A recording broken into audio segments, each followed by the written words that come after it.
মির্জা ফখরুল ইসলাম আলমগীর সাহেব আমাদের সবাইকে অবহিত করেন যে আগামীকাল বুধবার ৫ জোহর জাতীয় সংসদের দক্ষিণ প্লাজা এবং এর সংলগ্ন মানিক মিয়া এভিনিউতে বেগম খালেদা জিয়ার জানাজা অনুষ্ঠিত হবে। জানাজার পর তাকে শহীদ রাষ্ট্রপতি বীর মুক্তিযোদ্ধা রাষ্ট্রপতি জিয়াউর রহমানের পাশে দাহন করা হবে।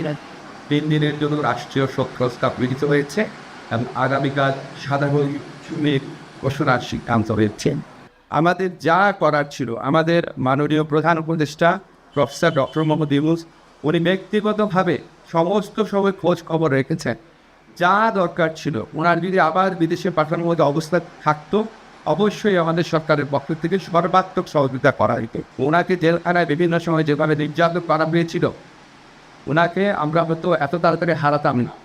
আমি ব্যক্তিগতভাবে মনে করি বেগম জিয়ার এই মৃত্যুর পিছনে প্যাসিজ যে প্রধানমন্ত্রী ছিলেন শেখ হাসিনা এবং ওনার যে সরকার আছে, অবশ্যই তার দায় রয়েছে।